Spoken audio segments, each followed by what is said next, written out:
Back with Barn Burner as we continue here on a rainy kind of a Wednesday, but every day's a good day, I think, for our next guest. A little brighter now. It's been a good little run here. He is the new head coach of the Calgary Flames, joining us here inside the Tower Chrysler Studios. Ryan Huska, man, life's good. I was watching the press conference the other day, and it's between you and Connie. It was a lot of teeth, lots of smiles, hard to kind of keep it. I think it's great that there's not that need to feel like, well, I can't let emotion out here, and I have to. This is business, and we can't let on that we're excited or happy. I think that there's some kind of nice vulnerability in seeing how happy you and Craig both have been over the last few weeks to get your jobs. Yeah, and I think that's me, and that's Connie. I mean, I don't see why you should have to change who you are because you're in a role that you've always dreamed of. To me, that's exciting, and it's going to make me smile. I think it would make most people smile. So I'm just thrilled with that opportunity to be in this role now and have a chance to work with Connie and his staff for every day now. It's going to be awesome. Yeah. I was going through some stuff last night, and I just have it written down here to kind of stay away from Saskatoon Kamloops game sevens. Oh. It didn't go well for one team. It went really well retro for another team. Can I blame the goalie? Come on, Miracle. Stop the puck. Was it 8-1? Jeez. Yeah, There's it was a lot ugly. of taking care of business.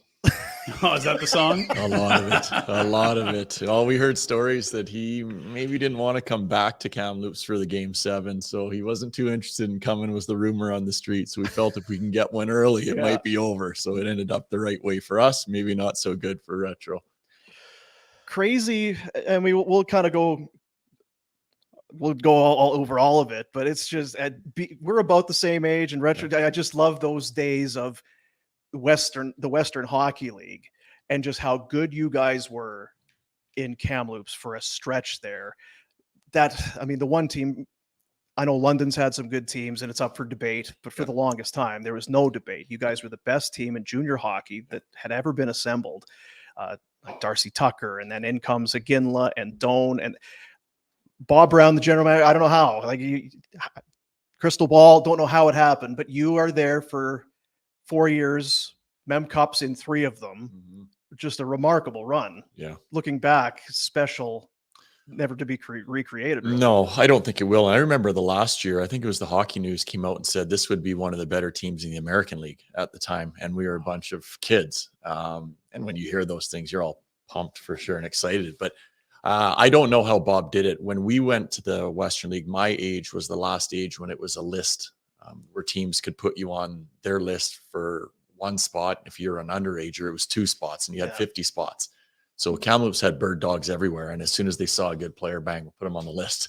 And they got Scott Niedermayer that way. And I feel like they probably had to give up like 4 spots to put him on because they probably listed him when he was 10. Yeah. But they were able to do that. And then when they got into the draft, they had so many people out there bird dogging or watching around that I think they had a real good handle on who all the good players were. So in the draft, once it started, they picked some really good players. And then they brought guys like Jerome into play, and Shane. And once the team got put together, and Tom Rennie initially, and then Don Hay taught the group how to work and play. Like, it was a lot of fun. And the only time really we ever lost games was when we didn't play well. You were no fun for other teams. No.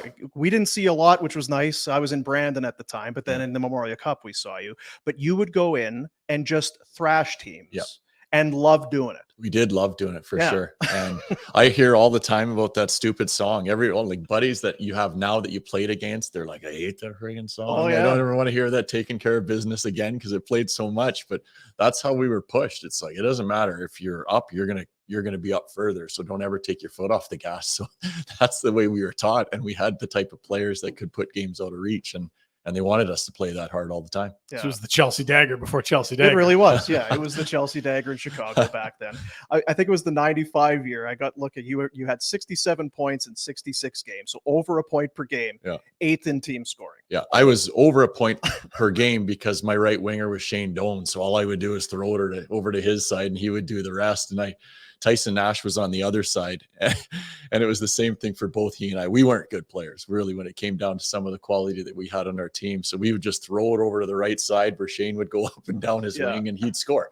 And then we'd get our assists off of that. So We joke a lot about that still. Retro, do you remember what's the game plan when you're getting ready to play this Blazers team, which you knew then they've got a lot of really good players that are going to play in the NHL, and you look back, it's like, yeah, they did. What was the game plan as we had a good team, but I love Lorne Mulliken. He was a phenomenal coach for me, but he was certainly not an X's and O's. And my partner, Chad Allen, we still joke about it when we get together. Kamloops would dump it in, and they'd get on the forecheck, and they'd bang you and crash you. And it was so old school. Rim it harder was the advice. So, and we didn't ever try to make a pass. And I think Don Hay may have picked up on that. Rim it harder, boys. Some power forwards there. Did they look like in junior even more terrifying than they did as pros? Because Doan and Iggy, you're not winning puck battles against those guys against the best. Yeah. Never mind junior. Yeah, when Donor was the same size as a 16-year-old. Honestly, he was huge. And him and Iggy, they were the most competitive guys. And because they were both highly rated players, I think it made that competition even more so. They loved each other, and they're still best of buds. But anything they could compete at, anything, they would do it. Whether it's a wrestling match, they would wrestle all the time on the bus in their houses, carrying bags down the hall in the old Sandman Center in Kamloops, who could put the most bags on them and get it to the bus. They were up to 17 bags. Guys would just put them over their heads, and it was goofy, but it's what you do at a young age. But going back to the stories about what Rhett said, I worked in Kelowna at my coaching career. One of the years we were playing Tacoma in the first round of the playoffs, and Tacoma sent their head scout Lauren Fry to watch us play, to get a pre-scout and bring it back to the guys in Tacoma. And Lauren told us years later, they asked him, Lorne, how do we beat this team? And Lorne's response was, good luck. Yeah. And that was it. And that's kind of the types of teams we had that, when people saw us play, they knew they were in for one. And Darcy Tucker was, I just remember seeing Tucker in your team, and then when he got to the NHL, turned into kind of this, this dirt ball, this ball of muck. Was he that in junior? Because it looked to me like he was more just kind of almost a finesse, high end kind of guy. Yeah, no, he was that way. He was that way for sure. He was always in people hated him on the ice all the time. He was constantly, people were having to fight for him because he would stir the pot. And I'm sure Rhett remembers that whenever we would play. He was that type of guy where you wanted to grab him and just knock him right out. But he was such a good player that you had to be careful with that, because he put us in the power play, he's going to score. And I think he ended up with 165 points or something his last year of junior. He's a really good player, but a very smart player. Understands how he had to play at the next level to get there.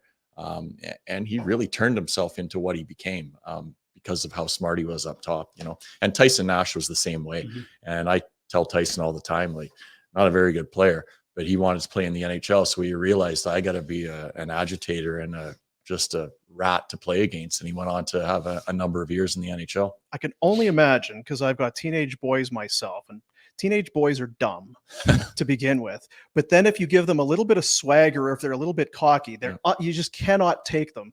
Were you that crew as well? Like you say, we're going to win by 9. Why not 10? Yeah. Were you guys, did you have that kind of cocky, dumb teenage swagger to go with it? Looking back at it, I would probably say, yeah, we did. Yeah. We knew we were good. But I think that's what allowed us to be good. I would say, and it was probably the same in Saskatoon, there was a fight in practice every week. Because guys would go at each other hard, and that swagger, that cockiness is there. Someone would get mad and there's a fight. And Hazer would love it and break it up quick and then go on with practice. But it was a regular occurrence, something that, of course, you don't see nowadays. But there was a swagger to our group for sure. You mentioned Tom Rennie. He leaves, and then Don Hay comes in. Obviously, Flames fans will be familiar with Don Hay. As a coach now, looking through your player lens and your coach lens, why didn't it work for Don Hay in the NHL like it did in junior? I don't have an answer to that. I had a chance years later to work with Don at a World Junior Championship. He was the head coach of one of the Canadian teams that I was working on, and I thought he was awesome. I thought he did a great job, and he had changed from when I was a player that played for him. So I felt like he was changing with the game at that time. So I don't really know why. Whether it was, wrong spot at the wrong time or whatever the case may be, but for younger players, he did a lot of great things for us in getting us to understand how the game needed to be played. So I'm not sure, because I wasn't around to see how he was when he was up here, when he was in Arizona at the time. There's some lean years here as well. I don't feel Yeah, I like was that's a gonna say roster the that's like, why didn't you win a cup? Yeah. We were talking about the young guns yesterday. I think it was. Yeah, it's not the highlight in franchise history for sure. So you go 4 years in junior, 3. What happened the one year you couldn't? Only 3 Memorial Cup championships. You win the first year and you have to take one off. You think that's the pinnacle. We're good. We've got our championship. No, there's turnover, of course. And they were really building for the third Memorial Cup that I won. That's what they were building for. We weren't supposed to win the second one. Portland had the team that was really good that year, but we were able to knock them off and find our way through. I laughed the one year. And the Blazers getting returns from NHL training camps. Scott Niedermayer and Daryl Sador have been handed back to the Blazers from NHL camps. That's not terrible. It's Good news day. Yeah, probably a good news day. So anyway, we can move on. So junior's great. Yeah. Pro career, the winning stops. Yeah. A little bit. Yeah. The taps turned off a little bit. What was that transition for you like? Well, different for sure. I mean, when you're brought up winning and playing long all the time, you almost expect it to continue. That's just the way it works. So it's happened so easily before, and then you turn the page to pro, and there's a lot of different dynamics that come into play, and especially in the American League or IHL where I played in. The IHL became a league that was full of older players that were making big money that weren't quite NHL players at that time, or could have still been, but they were getting paid a lot more in some of these great cities that were in the IHL. Our team was a younger team, and we got pounded some nights by these older skilled players and skilled teams. So it was hard for us to get ourselves in that situation. And then all of a sudden they try to bring in some higher priced players to help us out and allow us to be a little bit more competitive. But the difference between winning and losing becomes, it gets a little bit closer. It's not as easy to win as it was in junior, I think, because of the parity of all the players that you're playing with. And then you factor in the call-ups, the ups and downs, the injuries, the higher priced guys and other teams that are really going for it. It's harder, much harder to win. We've talked with Rhett, and we've had guys on, and we talk about the end of their career. And it's usually the guys that are into their early 30s, mid 30s. Things are starting to, that's kind of how that goes. What was it for you? Because it was not age. You had 5 years, I think, of a playing career after junior. And then, hard decision. How did it come about to decide that that's it? We need the next chapter to begin at some point. You know what I did? My parents were a little iffy on me going to the Western League because they wanted me to go to school. So my dad was always stressed about, I don't want you kicking around in the United Hockey League or forever. I need you to have a career. So he was always a little bit skeptical of letting me go there, but that's where I wanted to go. So they supported that decision, but he made a deal with me that if this works out and you end up playing pro for a while, if you're still playing pro, but not the NHL by 25, you'd pack it in and go back to school. So my 25 year came and I had shoulder surgery and I wasn't able to play to start the year, and the offers that were coming in for me weren't great.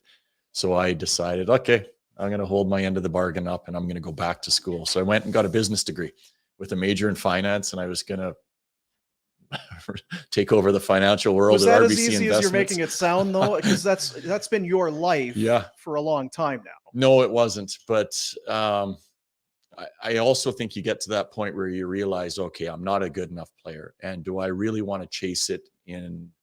And no disrespect to some of the East Coast cities, I haven't played at that level yet. And do I really want to chase it knowing I'm not going to get to where I want to be? $500 every 2 weeks. So I made that decision at the time. I'm going to go back to school. And it turned out maybe to be the best decision I ever made. So you go to school, you get the degree. There's that 2 year, you're done hockey, and then you are going to get into coaching. How does that 2 year, because you got to focus on your school, but you're still hockey in the background. You do end up on a Western League bench. Yep. Walk us through that 2 year period. Well, I was taking 6 classes because I wanted to get through it as quick as I could. So I took 6 classes a semester. So I was busy at that time. And I also wanted to try to get in with RBC or one of those firms. So I worked like 2 days a week there.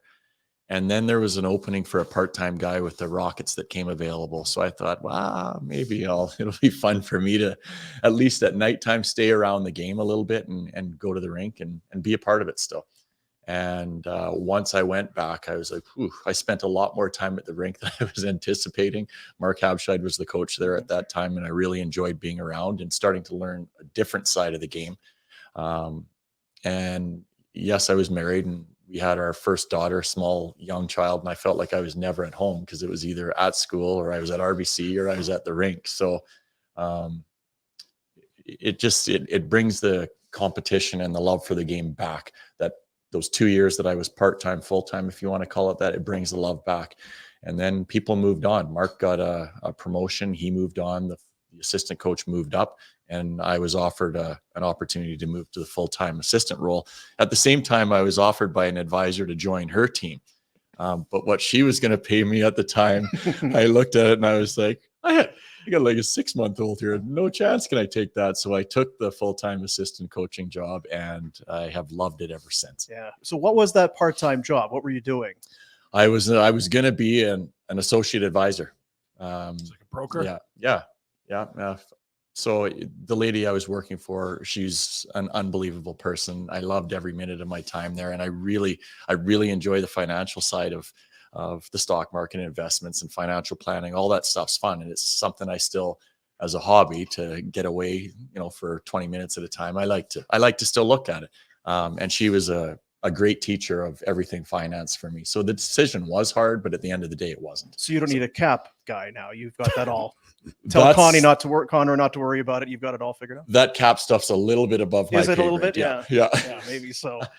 So you get to Kelowna with Mark Habscheid, and then the winning starts again. Was that easier to say to Dad, hey, Dad, look, like I'm a winner. This hockey thing, all I do is win here. You got to understand. But it really was. You got back to the Western League, and things picked up again. Yeah, right to Quebec City for a Memorial Cup right away. So I've been now really 5 years in the Western League, including the one coaching. It's been 4 Memorial Cups. So it's almost like, okay, this junior hockey, there's nothing to this. And then the year after, we hosted in Kelowna, and the team won. So it was 5 Memorial Cups in 6 years. So it was special. And then we continued to get ourselves in positions where we were at Memorial Cups. The last one was in 2009 in Rimouski, where it still bothers me to this day how that one ended. But lucky, I feel really fortunate. Again, it's good organizations. If you are part of good organizations, you're going to get opportunities, whether it's to advance or whether it's to win or whatever you're looking to do. And I'm lucky that I was a part of Kamloops, Kelowna as coaching, and now the Flames. So I'd moved from Brandon, where you guys were kicking the shit out of the Wheat Kings. I was now in Red Deer with Duncan Keith and Shea Weber and Josh Georges on the blue. It's not fair. Like, how does this happen? Yeah. I just remember watching Duncan Keith. I remember it was Brent Sutter. He's like, this Duncan Keith kid this guy is unbelievable. He came back from Michigan State, yeah, right? The 1 year is a 20, I think, or 19. It's plunked into an already very good Kelowna Rockets team. He early on his tenure there, and Mark was very strict on some of the things he liked the guys to do and what he didn't like to do. And Duncan was so skilled, he can do whatever he wanted to do. He loved throwing backhand passes across the blue line to his partner like sauce, and it used to drive Mark crazy. But he did it all the time, and it was on the tape, over sticks, on the tape. Like, he was that good of a player, but it used to drive Mark crazy. I used to laugh. Yeah. So it's Habscheid, and then Jeff Truitt, the other assistant, he takes over. You're very much in the mix now. It's all encompassing. You're a coach. Have you now switched fully that I've got this, RBC is going to have to wait. This could be a career for me now? Or was this just kind of, I'm really loving this, I'm going to just see where it goes? It started, I'm really loving it, I'm going to see where it goes. But after, being a little bit more full-time, after I think it was my 3rd year, I'm like, you know what, I'd like to actually see where this goes. So I think it's the passion that you have for it and the fun that the game brings at that time. But then you do kind of realize, I'm at the point now where you have to make a decision, because I'm pushing 30 years old. Do I want to coach full time? Is this something that I want to try to chase down? And right from day one, my wife was like, if you want to do it, we're in with you. So let's go. So then you commit full time and you put yourself totally into it. 5 years assistant. And I think to that point, if it's not Kelowna, it's a harder decision, right? And that's Oh, yeah. there's a few spots in the Western League where the decision's a lot easier. There's some where it's tougher, but with how you had been treated and how the Hamiltons ran that thing, Yeah. it makes it a lot easier. Oh, But to jump in there, also Sure. what you said, Ryan, about your wife, I think that it's underestimated for coaches because of the time commitment you have to put in. Yeah. That stamp of approval is almost, it's imperative. It's hard. I don't know. You probably don't make the same decision without it. no, you don't. And I mean, the reality of it is if they're not with you, you don't get the opportunities. And if you decide to go about it on your own, then you lose your family. And that's sometimes where, hey, it happens and marriages and people split up. I mean, it happens in every avenue of work. But for me, that wasn't part of the equation. If they weren't a part of it with me, I wasn't going to do it. So she was awesome with that. And then when the kids eventually come along and when they get a little older, it gets tougher with the moves. But they were right with us as well, which made it all that much sweeter for us the other day. I wanted to ask about the family, but before we get there, Yeah. you're a head coach and Michael Backlund gets airlifted in Yeah. for one season of junior. I remember we're living in Penticton at the time and coming up and watching. What do you remember about young Michael, a first rounder and a guy that had come from Europe to you and then is, kind of expected to make the big club or to go to the A? Yeah, I'll tell you one funny story about Michael that I've never forgotten first, and then I'll get into what was so great about him. But it was maybe a month into his time with us, maybe 3 weeks, and his mom was coming over to visit. And I got a phone call from him in the morning, and it was a game day. He's like, I have a sore throat. I'm not going to come in. And I said, no, you're going to come in.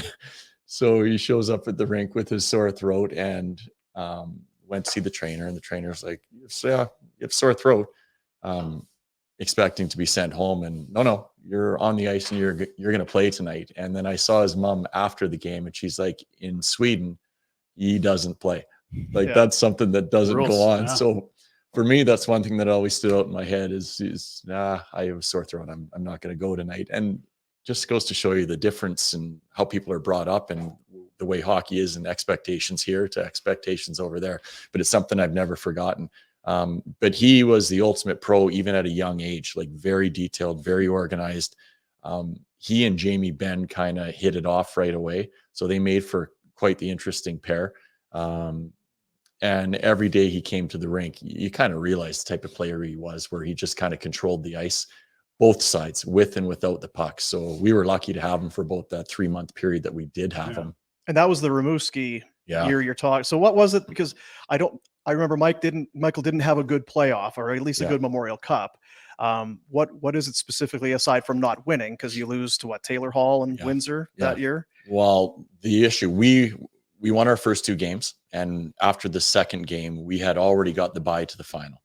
So we knew we were in, and Windsor had lost their first 2 games and we played them in the third game of the round robin. So if we beat them, they're out. And I think that game we lost 2-1. We weren't great in that game. We weren't terrible, but we gave them a second opportunity. And then our team had like 5 days off or whatever it was before that final. And because we lost to Windsor in that game, we knocked one of the Quebec League teams out. And the Quebec radio and people turned on us. So we had our host one day, I remember it clear as day, in his accent, he said, Mr. Huska, I just want to warn you, when you guys go to the rink today for this game, the people are going to be against you. And I'm like, oh, it's all good. What are you talking about? And as soon as we stepped on the ice, the boos for our team were like off the charts. So even the players like, what is going on here? But people actually thought we lost that game on purpose to knock one of the Quebec teams out. So and looking back at it, with that time off, I would have done a lot of things differently. I mean, you have connections as a coach with different guys that you look up to, and Ken Hitchcock was one guy that I would call for advice. It's the Kamloops connection again there. And afterwards, we were talking about it, and he's like, I wanted to call you like during that tournament after you guys lost that game, just to make sure you were doing certain things. And I kind of wish he would have, because afterwards you talk about it, and Hitch's ideas were about, you got to shake the tree. Like, you switch your roommates up, whatever you have to do, you got to make for these next 3 or 4 days a little bit uncomfortable on them, so they're not getting set and just kind of, we're here for a holiday. And looking back as a young coach, now I would never do what I did. I mean, it became a little bit of a holiday for us there. And we were trying to give the kids the experience that we wanted, when in hindsight, we should have been, creating some different things for them to do and think about, and keep them focused on what we were there for. And then when we got into that final game, we got pounded. Yeah. They scored early on us, and we weren't able to recover. So it's just one where we felt we let slip away. So it always kind of sits with you. So that's as the head coach. And I guess just to go back, so Jeff Truitt, much like Habscheid, he moves on to the pro ranks. Was this was your job? You knew you were getting it, or did you feel you were ready for it? Obviously, 5 years assistant, you had to feel like you were ready. Yeah, I felt I was ready for it, but right when everybody moved on, a conversation with Bruce, he's like, "Hey, listen, kind of like what went on here. We're going to go through a process, and we're going to look for whoever the best person is. And you're going to be interviewed for the job just like everybody else." And I said, "Perfect, great." I felt I was ready for it. I was hoping and believing I would get it.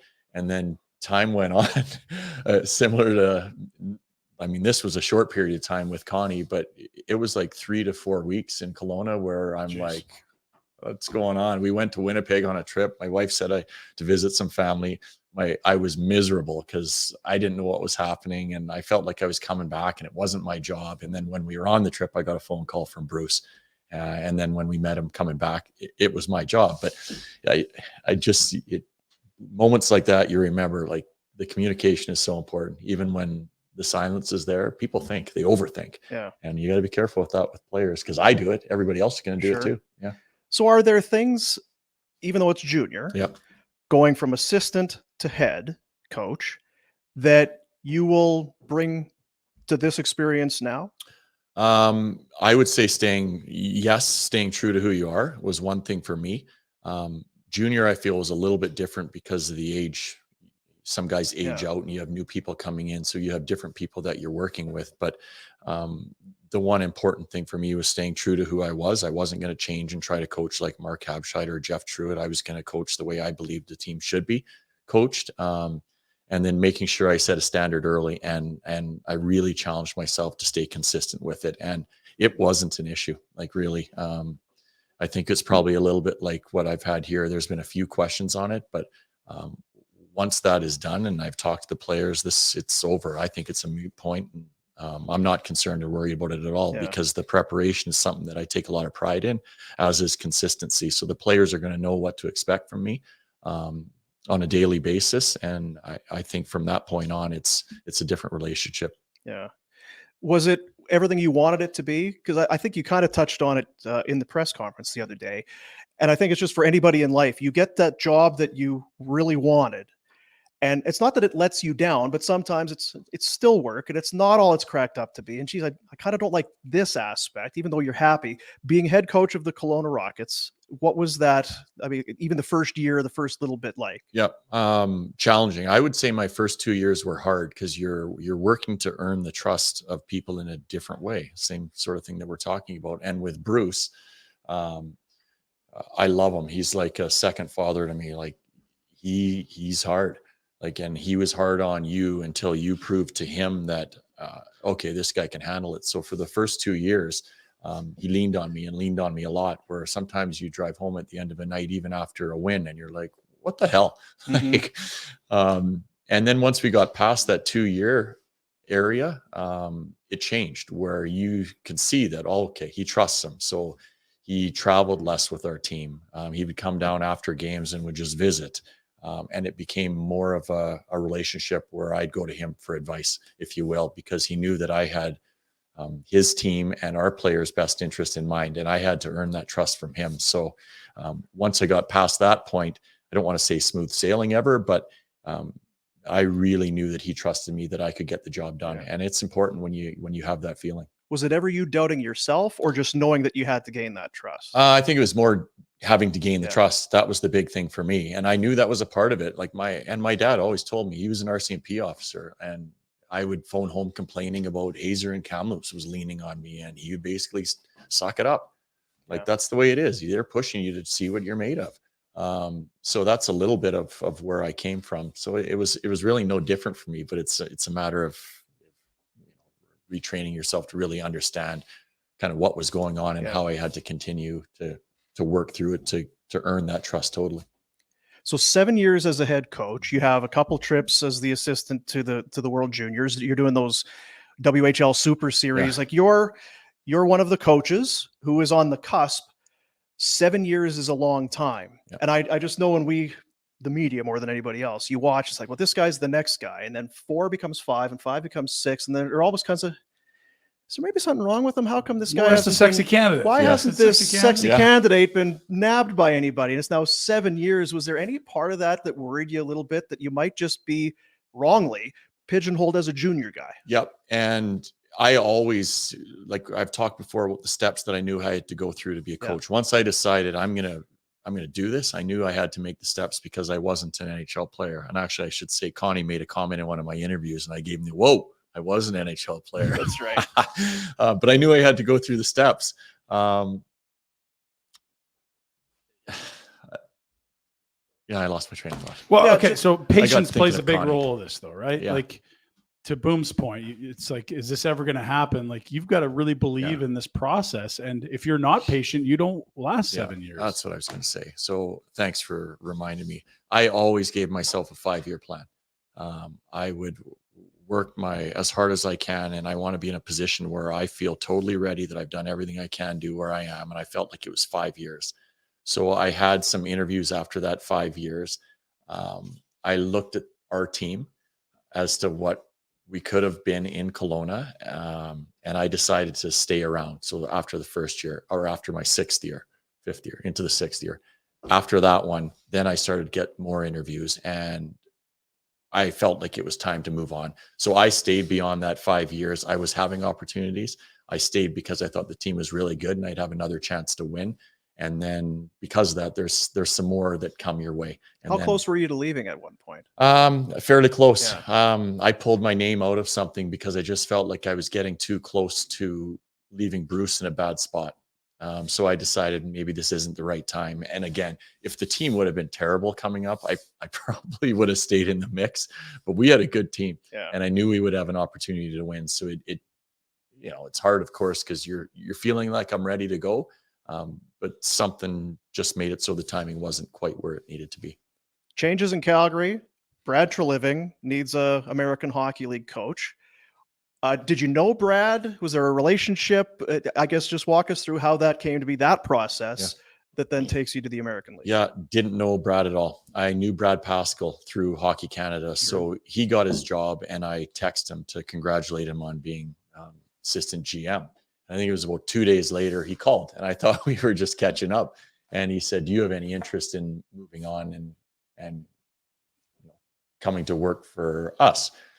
And I knew Troy Ward. I played for Troy Ward at the time and he was the coach. In Abbotsford. Yeah, with the Heat. And I said, I thought you got to coach. Because it wasn't, I thought it was a friendly call with Brad because it was just congratulations type thing. And I didn't really put it together. And then he kind of said, well, we're considering making changes. So we're just trying to gauge to see if you had an interest. And I said, of course, absolutely. I would in those situations. So everything went moving forward and they did move on from Troy Ward in that area. And then I had an opportunity to interview with the guys. And that was the first time that I met Brad Treliving and the rest of their management group. Because I remember at that time, there was just so much stuff going on. It was the Adirondack. What and where is Adirondack? Yeah. Like, did you have to kind of, when you realized so potentially, where are we moving? What is Glens Falls, New York? Where is that? It's not I don't even know Kelowna. where that is. Yeah, I know where Kamloops and Kelowna. That's been your little kind of hot spot, but this is big time now. Well, I knew where it was when they brought the name up because the Red Wings, like we all kind of knew the Red Wings when they won all those cups. And I would say that was the best spot ever to have a minor league team. Like we loved it there. And it was only 1 year. We knew when we were getting into it that they told me in the interview process, there's 99.9% chance this team is going to move into a Pacific division that is likely going to be created. But it is actually like a more wooded Kelowna, if I could say that. The Lake George is ridiculously nice and the people there are so friendly. It's such a great spot. It really was that it's a shame that they couldn't find a way to make it work to keep the team there a longer term. The only issue with it would have been trying to get people back and forth because you had to drive to Montreal, fly in from Montreal. So it was a process to get someone up, but the setup there was awesome. I mean, for an American League team, you're traveling, all the road games are within 2.5 hours and you're in your own bed, like almost basically at midnight all the time. It was a really good setup. What's that Glens discussion Falls. like with the wife? She was a little lukewarm to that one. You don't say. Yeah, because I think if it would have been, she hadn't moved before, so the number one. So she's saying, really, we're going to go to New York, and it's probably for 1 year, then we're going to move back again. And I was like, yeah, but I think this one feels right. Like these people that I'm interviewing with, it feels right. So again, she's like, okay, let's do it. But once we got to New York, my 3 kids and I loved it there. She not so much. And I think it's because she had in her head that we're moving right away again. So I don't want to get connected with all these people here because I know I'm leaving right away. Yeah. So she had a tougher time with it, but it was an experience. So yeah, let's talk about the hockey side, because now you're running a training camp for men, for pros. It's a different travel schedule, lifestyle, personalities, and everything. What is that transition like? It's funny, the first training camp, you have all your plans in the American League, and I'm fired up, I'm ready to go, I'm excited, and this is the date where you're probably going to get all these guys coming down. So I had practice plan laid out for that date, and I think we had 7 guys that ended up showing up. So my practice plan was out the window. So that was my to the first, American League. Yeah, the first taste of the American League, and I would phone Brad Pask. I'm like, I thought we were going to have 20 guys here. He's like, wow, it's going to happen tomorrow. But it was great. And I think the one thing that helped me a little bit my first go around there, Nolan Yonkman, I knew from Kelowna. They brought him in as one of the older guys, and he was excellent. So I would go, and he's a beauty. He's a funny man too, but he was really good. And because we had a bit of a relationship, he was good with coming in and saying, hey, maybe back off here, or hey, like, can we look to do something like this? So really good with that avenue. And then as soon as you build relationships with those guys, there's such a great dynamic amongst players in the American League. You have the young guys that are just competing as hard as they can all the time, and you have the older guys that are still wanting to play at a high level for as long as they can, that understand their role, and that's to help these younger guys get better. So it was really cool, actually. And a lot of the players that we had on that team, really good people.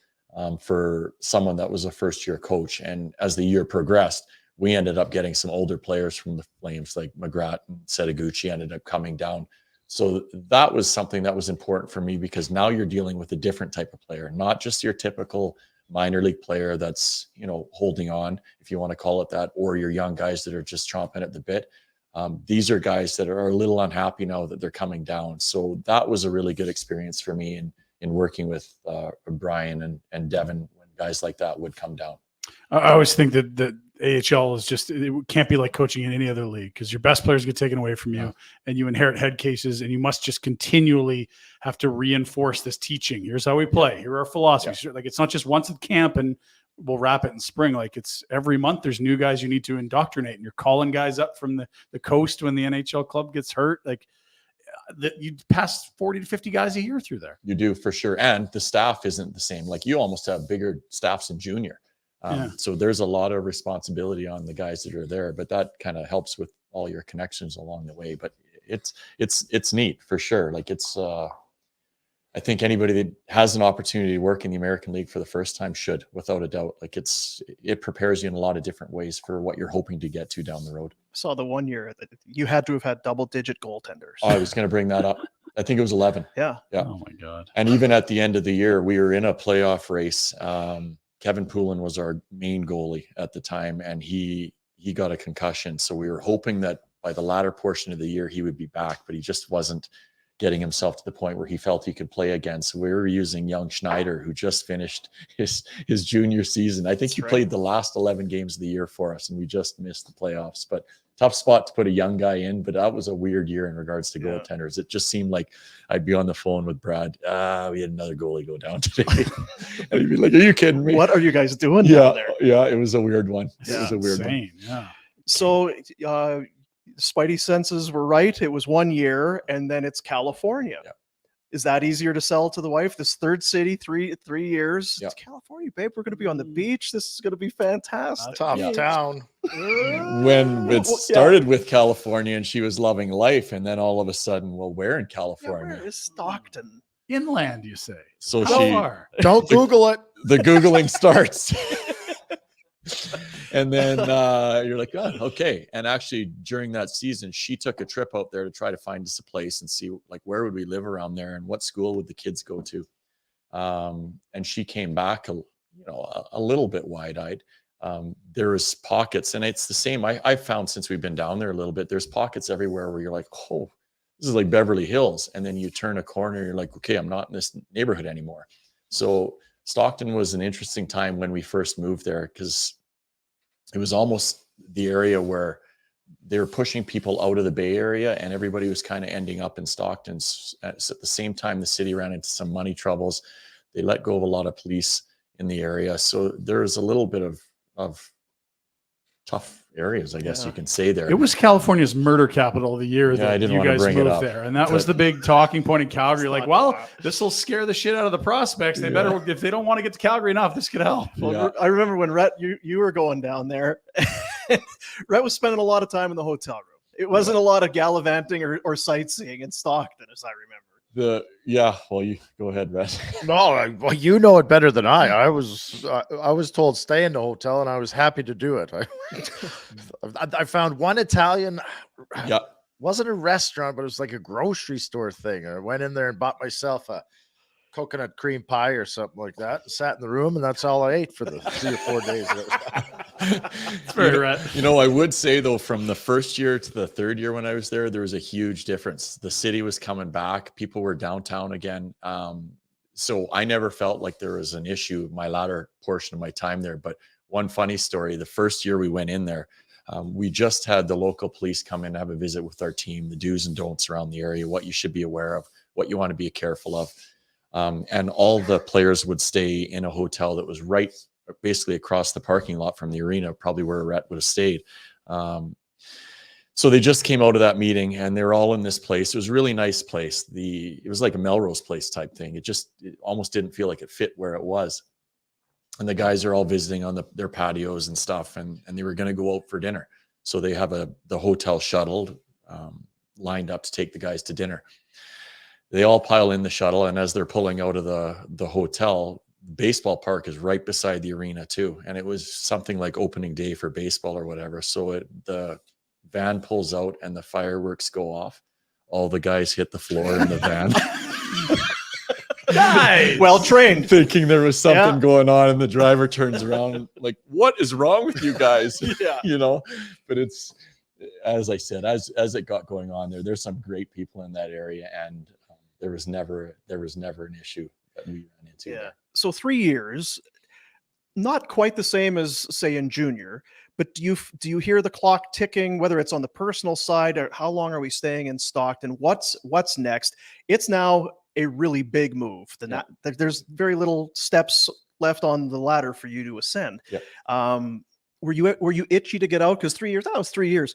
When you're living it, 3 years is a while. Yeah, I was itchy personal wise because my kids were getting to the age where my oldest daughter was going into high school, and that concerned me a touch with kind of the area a little bit. Although I will say the area we're in, we loved, so there wasn't any concerns in that area. But you just feel like when your kids are getting a little bit older, it would be nice to get back to Canada somewhere, and it's where we were brought up and where we were raised, and we're comfortable there, and probably around the third year, you start to get a little bit of the itch that maybe I'd love to get back. But for me, I put my trust in Brad. Like, I developed a good relationship with him. I felt like I was going to be loyal to this guy because I really, truly believed if the opportunity arose, I would get a chance. And this is Pascal or Treliving? Sorry. Treliving. Okay. Once it got going. Pascal too. Like we had that's the GM head coach relationship, like at the American League level. So we were every day. Yeah.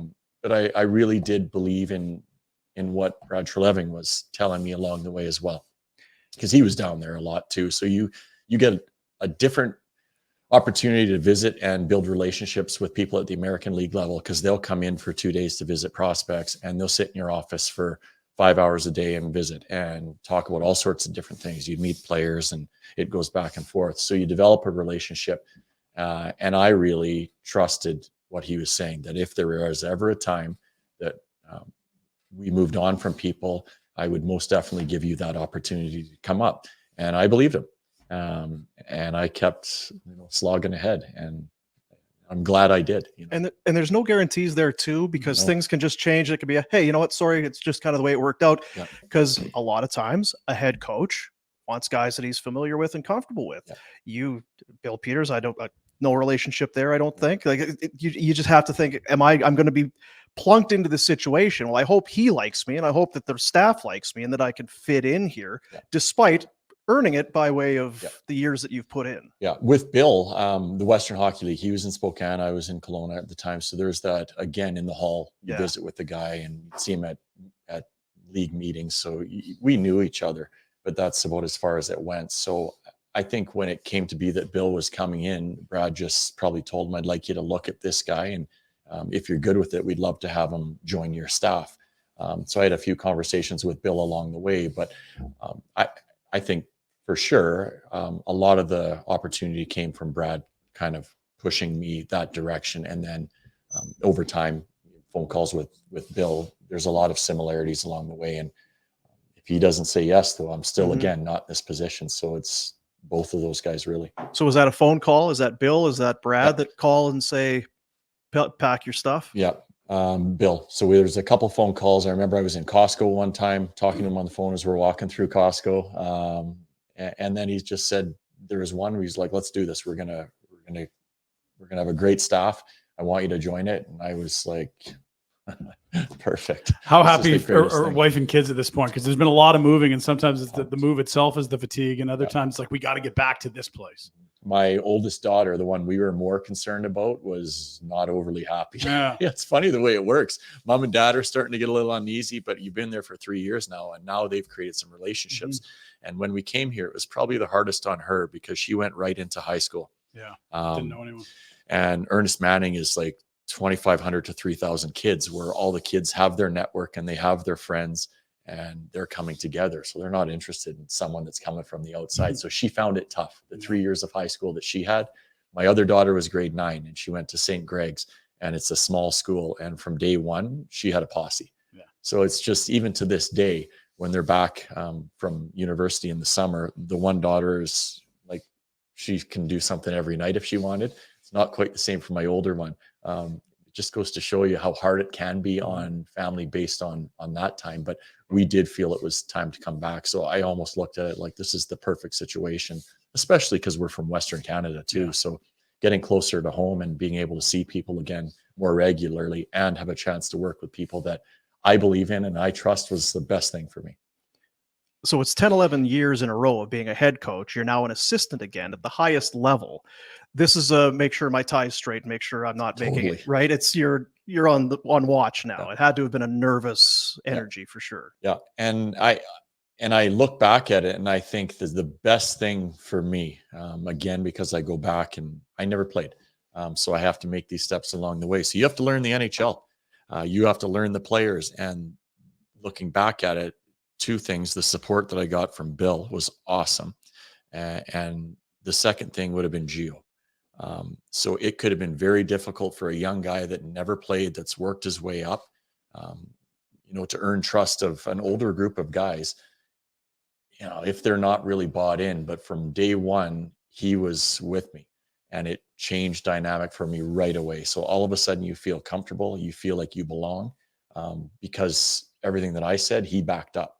So I have the highest amount of respect for that guy, for what he's done and for how he understands situations, because he knows too, there's a new coaching staff coming in place. And the sooner we get everybody together on the same page and going in the same direction, we have a greater chance of success. So those are two big things for me. And Gio was a massive part of it. What would be an example of that? Because Rhett and we talked to Matt Stajan last week, and I know Craig brought it up at your press conference the other day about the experience in the league, having spent time in the league. And Matt said the same thing. He's like, I just think, when you've been in the league, you have that experience, or you just have that knowledge and know-how. What would be an example or two that you just were so much better off after having now getting to the NHL? There's so many examples.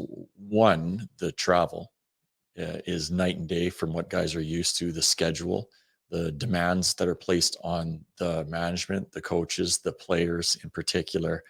There is a ton different. all of a sudden, as we talked about, you're going from kids in the American League that just, oh, I got to get there. Yeah, you want me to go through this wall? Yeah, I'm going to go through that wall. Yeah. And to the older guys that want to be there, that are really wanting to support you. So now you're dealing with guys that are at the very top of their craft. They're making $8, $9, $10 million a year, and it's totally different in regards to what the dynamic and feel is. And if you don't know about that, it would be a challenge. And you always go into it feeling like, oh, I could do this job right now. So I felt that in Stockton after my last year. I'm ready to be an NHL head coach. Knew I would have to make the steps, but looking back at it, you're like, oh, thank God I had that opportunity, because you learned so much that first year. And even though you're telling yourself, yeah, I'm ready for this, you quickly find out like, yeah, okay, this might have been a huge learning curve if I wasn't in this position prior. So We talked about it the other day. You kind of ran out a list of coaches who have gone from assistant to head coach, and it doesn't always work. Yeah. But on the flip side, you wonder how many very good coaches have been left at the, just kind of left on the side of the road, never to coach in the NHL again, just because they didn't have that kind of awareness of things like travel and everything that. Yeah. If you'd have been that much further ahead, you might still be in the league. Well, and as we talked about Don before, who knows? Maybe Yeah. that was a challenge for him to start with that first year, is finding a way to not just work with young guys that want to get there, but with some of those older players that are already established. And yeah, you can't tell me what to do here. Yeah. That might have been something. I just feel there's so much that goes on in this league. Watching how people handle the media and the demands that get placed on coaches, but your top players, you see in the Canadian markets, it's not the easiest for some of these guys walking around after a tough game, because everybody knows who they are. So there's all sorts of different things that you don't necessarily think about that these guys deal with on a daily basis, and having a chance to watch it all the time and see what they go through. If they're not playing well, as coaches, you're upset at them and you want to push them to go further, but there's a lot that they have to deal with, and you don't know that until you're actually around them. Interesting first couple years for you in Calgary. There's a Western Conference championship, and then a first round exit, and then the Bill Peters stuff, and then COVID. You cannot be prepared for any of that. I guess you want to start anywhere along that line. The Colorado series, and just the season that could have been, that a lot of people thought was going to be, that ended so fast. Memories of that year. Memories of that year. Well, I think we had at that time during the regular season, the one thing that really stands out to me, that team believed they were going to win every night, especially early in that season. And you talk about junior swagger, this team had that swagger. Whether it was the older guys or the younger guys coming in, when they went on the ice to play games, they knew they were going to win. And when you look at the start of that season, probably 3/4 of the way through, we played that way. And when teams came into Calgary, they're like, this is a fast team, and they're going to be all over you if you're not ready to play against them. And we did that. And we surprised a lot of teams by the way we were playing. But the group had belief in itself. Now it slowed down a touch as the year went on, where we went into the playoffs probably not playing with the way we wanted to play, and we ran into the up and coming team. So you wonder sometimes if it's different, if we don't get that team, or we matched up better against a team that maybe can't skate with us at that time, because we were a fast team, but they were a faster team. Well, and you rested guys down the stretch. I remember we were in LA and Anaheim, and it was like Johnny might not have played, Monahan might not have played, Gio didn't play, and it was like that team might have been better off having to play those games that mattered, rather than a week or two of like, we got this division sewn up. Yeah, that's such a hard thing, right? And I think looking back at it, those are the lessons that you learn as a coach. You want to put your guys in the best position you can to be successful. And if I can give them an extra day of rest so I get the very best. But you're right. That was like a 2-week stretch where we knew we were in. We knew that nobody was catching us. And looking back, there probably is a little bit of taking the foot off the gas in those situations. And you're playing, as I mentioned, a team that was fighting and clawing to get in, and they were at their very, very best when we saw them. And, once we didn't win that second game, it was like, boy, here they're coming. And we went into Denver, and it was And Kel McCarr was unveiled. it was Well, we it's laugh about it all amazing the to time, me. man. So it's a lot to ask a kid to go Oh, from NCAA big to jump, step right yeah. into the playoffs. I'm not sure he can handle it. Scored in the first period, was the best player on the ice. Oh, even for coaches, like, he's a good player, but you're stepping in to play with the best players in the world. And there's a lot of the best players in the world on those two teams that are playing. And he was, as you said, the best player on the ice. So you're like, oh, this guy is now going to create another level of excitement. And the building down there, once that started to happen, it really got going. And they played with such pace in that series that we felt like we were chasing the whole time. Yeah. So you come back the next year. Again, no one knows what's coming. Yeah. I guess I remember exactly where I was when it all took place, and where I was in my house and sitting there. You guys are on a road trip, and everything about Bill Peters starts to come out. And there's nothing worse than being part of an online scandal. You just feel you almost feel literally the ground beneath your feet shaking, and just you're no longer supported. You're just, we're going to fall right through this. What was it like being with the team that 48 hours, because then Bill leaves and we got to pick ourselves. We still got to play games. I know Brad Living is out in front of the media all the time. It was a hairy time. Yeah. And, I thought Jeff did a really good job in that situation, where he was kind of tasked with, like, let's help us get us through this situation here while they were trying to figure out what was going to happen with Bill. So it was interesting for sure. I think the players, everybody thinks probably that they were off, but I felt like it almost, I don't want to say brought them together, but they wanted to make sure they were playing the right way, because they didn't really know what was happening. And when Jeff came in and I think calmed the waters a little bit. He had a good message for the guys to start with when he first took over. And I think we rattled off 7 in a row after he that. went right on a winning streak right from there. It was crazy. He did a really good job, and Tree was excellent in that too, to try to, keep some of the attention off the team, to put it on himself a little bit more in that situation. So it just allowed the guys to go and play. And I think the way Jeff handled in that situation was right at the right time. We've talked about it a little bit, and we'll get into the more recent times here, but sometimes weird things can galvanize a team. Yep. And Rhett, you've talked about it a lot, that maybe this can be something. It doesn't always have to be, hey, look at how great things are. This is how a lot of times it's shitty times or something that's awful that's happened that can really bring a team together. The rink's your safe place as a hockey player. I remember that kids getting shit in junior hockey, and they'd have stuff going on. The only place you feel comfortable is in that dressing room with your pals and with your buddies. So I think a lot of times that happens in life when things aren't going well for whatever reason. The one place you feel safe is when you get back in that dressing room and you got a support group. And it worked. And then we'd not heard anything. What is a bubble? We have to get into the bubble, and what is it? Cohorts and all this sort of stuff. It became common knowledge very quickly. Because I remember all these press conferences, because Ken King had passed away and we're shutting, just remarkable stuff. As a parent, it's one thing. As a hockey coach in the National Hockey League, it's another. That 48 hours, Islanders are coming to town. No, they're not. What do you remember? I remember watching the Oilers game at home, and on the TV, the whatever, the streamer or whatever, the ticker on the bottom, the basketball game. Got shut down, or 2 of the players tested positive. And I'm like, looked at my wife, I'm like, this is not good.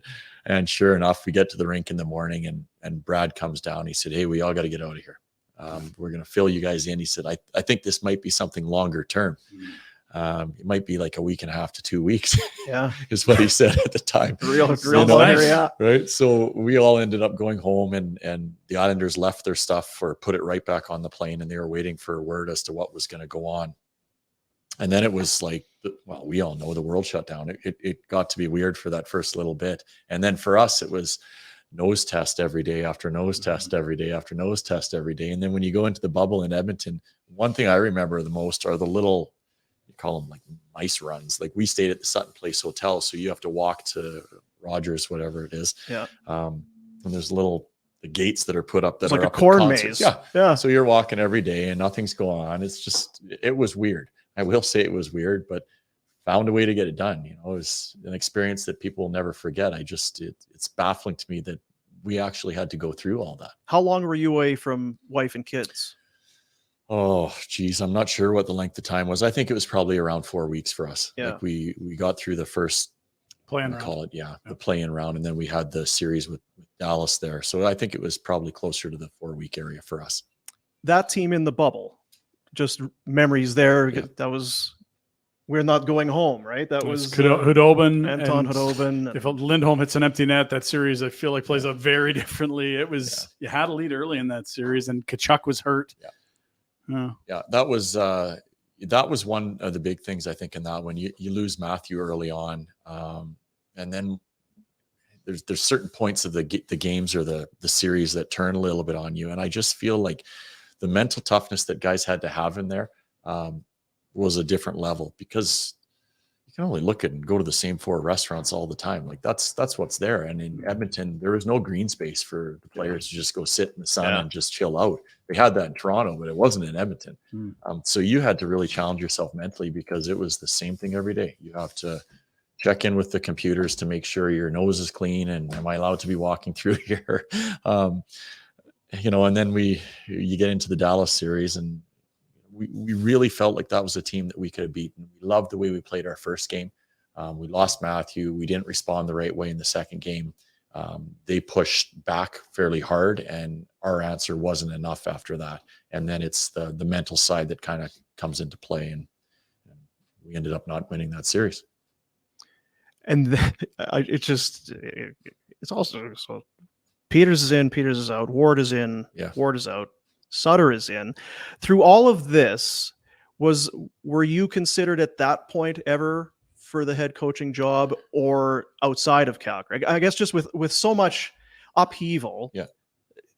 Not that you're thinking Calgary's not the place to be, but Yeah. Are you looking beyond? Are you kind of looking at that next chapter for you? Wasn't looking beyond. I would have hoped, and I did get, I would say, early interviews for the jobs here, but deep down, I knew in the situation the team was in, it wasn't going to be me, or it wasn't my time, because you kind of know what the team needs and the direction it has to go. So I didn't know who was going to come in after Jeff. Nobody had told us that. And then when you see Daryl coming in, you understand why. For me, and then I had the opportunity to interview with another team along the way, and I look at it as everything works out for a reason. I mean, I learned so much from all the guys that I had a chance to work with, whether it's the head coaches that have been here or the assistant associate coaches that have been here. Everybody sees the game differently. They're all different communicators. There's different styles along the way. And I feel having an opportunity to be around people like that makes you a better coach. And the last guy that was here, Daryl, he's Stanley Cup winning coach. I mean, he's one of the winningest coaches of all time. And there's some things that you see in regards to how he approaches his days that are off the charts. So good. And you take notes, and whether it's mental or me, I write a lot in books. There's a lot of great things that I've been able to take from him, as I have from all these other guys. And I feel like because of these experiences, it allows me to be ready for this. Funny things happen. We're all tested in life and professionally. When you're backed into a corner and your claws come out, sometimes we behave in ways that we wish we could change. I just wonder, this year it was one of the craziest years that I've ever seen covering sports for forever. You start 5-1, and it feels like, okay, you got through. We're past COVID. You got a training camp. Everything's this is what we expected. Yeah. When did it go sideways? I think we know, but when was the fear there that we might not get the wheel back in our grips again here? After that start, we went on a bit of a slide, I guess you can say, where it became more challenging. I guess it became heavier. The more games that we were losing, it became heavier. And you start to see other teams starting to separate a little bit, and then you're like, God, we got to get this going. We're okay here because we love our group, and there's some good people in that room that know how to win. So there was always a belief that as long as we're staying close, where we're figuring ourselves out here, we're going to give ourselves a chance as we get going down the stretch. But there was a lot of change. And I think in my position last year, when you look back at it now, there's some key guys going out, and there's some really key guys coming in. and finding a way to get the new guys together with the older players, key people that were here, maybe was a challenge that we underestimated a touch. We knew it was going to be hard, maybe not quite as hard as it ended up being, to get everybody together. So we honestly felt that as long as we were close and we kept playing, working towards our identity, which we knew we could play at, we weren't playing the way we expected to play, but we were getting closer at time, then we'd have a chance as the season went closer to the end. And if we're there, we can get in. And then we felt like we can make some damage, but we just never could get to the point where they were competitive enough as a team consistently to get us over the hump. Yeah, I feel like to characterize the season, you'd have a big win on the road, like in Minnesota, second half of a back-to-back, tons of travel. Then you come home and stub your toe against, I don't know if it's Anaheim or someone else, but something like that. It was just like, that's this year in a nutshell. For sure. And that goes to our all these 1-goal games too, right? We led the league in overtime and shootout losses. And we missed the playoffs by 2-3 points if you count that tiebreaker. And when you look at that, you win 3-4 of those games instead of being on the outside looking in. Now Winnipeg is, and you never know what happens once you're in that position. Hang on, boom, one sec. As a coach, you're probably not thinking much about contracts, but you are in the room with the guys. Yeah. Were you surprised that Gaudreau's leaving? Kachuk says he's leaving. Did you have that sense at all? Or, I mean, again, I know that you're not part of the negotiating team, but I wonder if you had a feel for those guys and whether you expected they'd be coming back, or if you were shocked by what happened. No, I was, I won't say I was shocked, but I really felt like all this talk, and we do hear from media, of course, as to, hey, what's this guy going to do? What's this guy going to do? I fully thought Johnny was going to stay, and I didn't quite know about Matthew. I felt if Johnny was going to stay, Matthew's staying, because they have such a good connection, the two of them.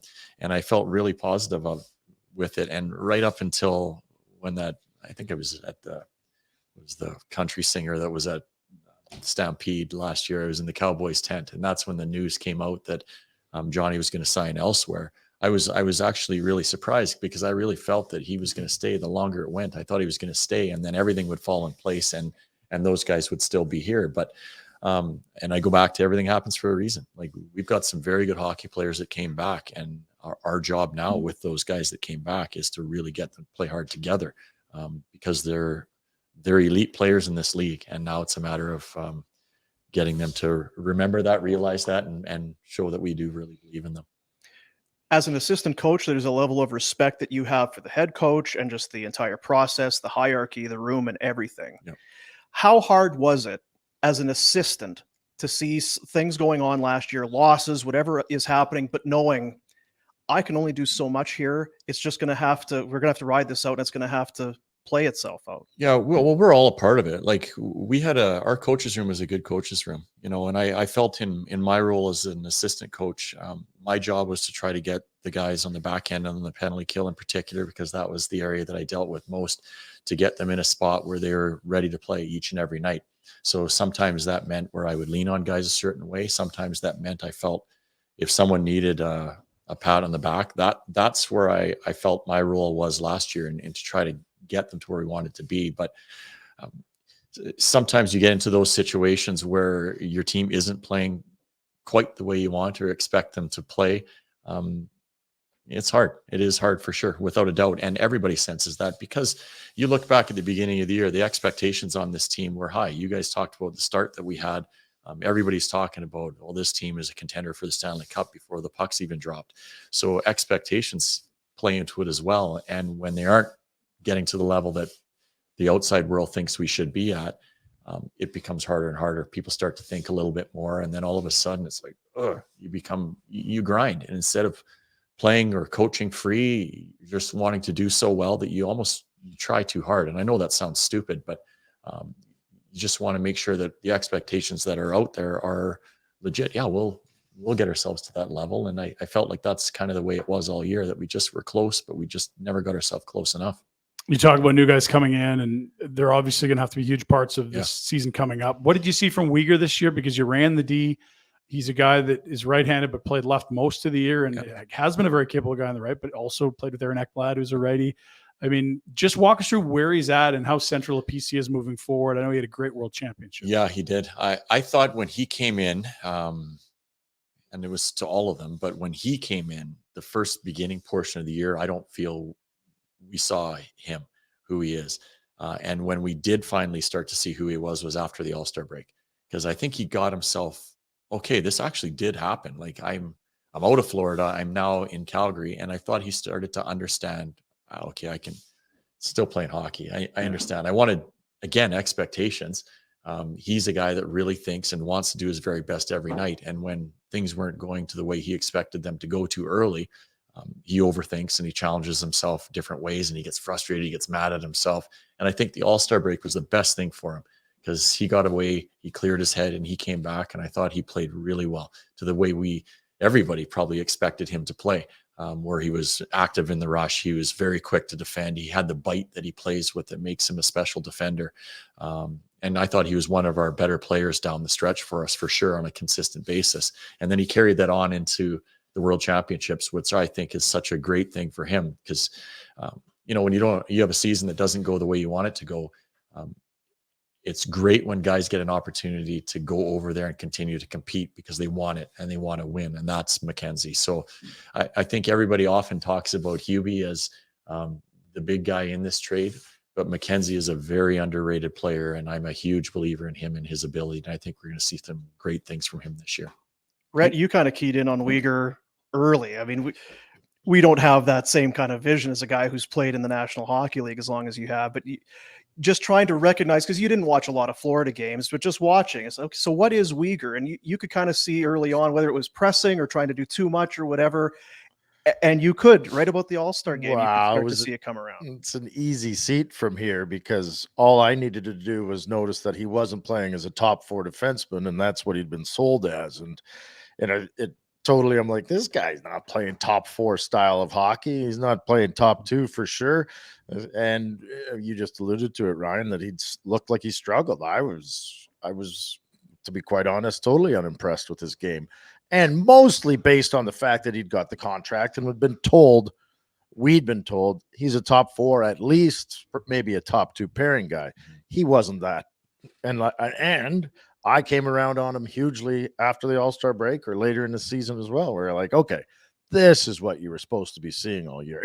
Again, it's easy to sit here and just go, well, he's not a top 4 because look at his numbers and look at his minutes and look how he's playing. So a little tougher when you've had to make the move and deal with all the changes that he had to. So, anyway, I'm glad that he's bounced back because that was going to be tough to watch if he didn't turn into that. Yeah, he is a top 4 guy all day long. Patience and process, is that sure. what you said the other day? Absolutely. And the part that I absolutely love about him is he's got the bite. I'd use another word, but you can say I it. won't. Yeah, no podcast Paul's. Yeah, that's all right. But you want to have a group of guys that have a certain fire that they play the game with, because to me that's contagious and it makes your team hard to play against. And Mackenzie's one of the guys that most definitely does have that. Jonathan Huberdeau is obviously a focal point. Rather than ask what went wrong, and you know what, I'll go even one step beyond that. We talked about it. The one thing that you have that no one else would is you've been in that room this year and for 5 years. No one knows whether you want to call it dysfunction or whatever was going on in the room, good and bad, better than you. Is between Huberdeau and just everything. How confident are you that not so much that you've got the fix, but you've got the directions to point them into to then let them succeed? Yeah, I am with Hubie. I am very confident that you'll see a different player. And in having short conversations with him already, there's a different level of excitement in him right now. And you go back to pressure expectation, and it's a different, we talked about the changes that all these guys go through. So there's that. And then when things don't go well, or he's not playing to the level that he's capable of or feels he should be at, they start to put a lot more pressure on themselves, and then everything snowballs. And the one thing that and it is true, like when he is on, he is a ridiculously good passer, and the way he sees the game and controls the play. And it's my job to make sure that I put him in situations where we get the very best out of him all the time. Now, I don't know if he's ever going to be a 115 point guy again. but this guy is an We'll elite take hockey 100, player. Husk. We'll And take he's- 100. I would too. But he is an elite hockey player, and there is something special about this guy. And I am a guy that really believes in him too. So when we look at Mackenzie and Jonathan, these are elite players, and I think people are going to be pleasantly surprised when you see him come back in the fall. Last couple for me, just in terms of your story. Was there a point in your journey where you like, I guess I can coach in the National Hockey League, because some guys are just junior coach and that's what kind of what they do or whatever, and then it's over. It's, Yep. yeah, I coached and it was great. I played hockey. Was there a whether an appointment that you got or a situation where it's like, you know what, I think I can do this at the highest level, or maybe conversely where you thought, you know what, I don't know if I've got what it takes to do that. I don't think I've always thought I could do it, but at times there's still that wonder in your stomach where like, am I ready for that Yeah. at this time? And in junior, for sure, that was me. And then you get into the American League and I lost the wonder. So I knew that I had to still get better in certain areas and develop, but I never questioned it from that point. I knew I could be. I just knew it was timing for me and making sure that I checked off all the steps along the way. And I am there now without a doubt. So I have no pit, no gut in my stomach. It's just excitement, and I'm ready to go. Like I said, I wish we were doing this tomorrow. It's like so much in life, right? Whether you're a student in school and you've put in the studying that you needed to be ready Totally. for that exam, or the job, or like even this dumb thing. So, yeah, I've done the proper amount of preparation to now do this. Whatever your job is, it's a great feeling to feel like you're prepared and ready, and clearly you are. Yeah. And I tell my kids that all the time. Like if they don't study for a test and they flip it over and they don't know what's on it, or they're like, oh my God, they have that panic in their stomach. Well, shame on you. Yeah. Like that's on you. And I look at it the same way with my job. Like if I get into a situation where I feel that, well, shame on me because I haven't done something right. And I'm totally at the point now where I understand the work that goes into it, what needs to be done. And when I flip over that exam, I'm going to know the questions on it. Doesn't mean I'm always going to answer them the right way, but there will be no wave of I didn't know this was coming for sure. So, and that's why I'm ready. I know it. I love the story that I'll just finish. I love the story that Conroy threw out about the concert, and then you get in the car and you're like, fuck, I'm not getting this. So what, I guess, does the family appreciate and recognize how big of, and I'll call it a victory because it's an achievement, how big of a part of this victory that they are between the moves, the time you're not around, the sacrifices? Are they cognizant of that? And what did you guys celebrate? Did we raise a glass, or did we have a family celebration? Yeah, we had a, and it wasn't even a big dinner or anything like that. We had dinner, the five of us, and my wife and I had a nice bottle of wine. And to me, that's what it's all about for me. Like you don't get here without them. We talked about this before already, and you see, the excitement a little bit in their eyes too, because it's cool for them. It always has been. My son is turning 13 years old and he thinks he's the cat's ass now. Like it's my dad's coaching in the NHL, head coach. Yeah, it's special. And you also see that they're proud of their dad, and there's a different look in their eye when you get that from them. So it was a cool night. We just did a little bit of talking, drank a nice bottle of wine, and that was it. So yeah, it's awesome. Yeah. Just love my family. Anything from you fellas? I got one last one, but I could ask if we're going to do one more. I'll do one more. It's been You'll probably give us a coaching management type answer. Gloss over it. A lot of discussion over the last couple of years, especially this year, with the team not having a captain. My take on captains aren't you don't appoint a captain. A captain comes into the room and he takes control of the room, and he is a captain. Will you have any say? Do you have any indications on who that might be? And is it a player decision or a contract? Try and have a captain? How are you going to address this?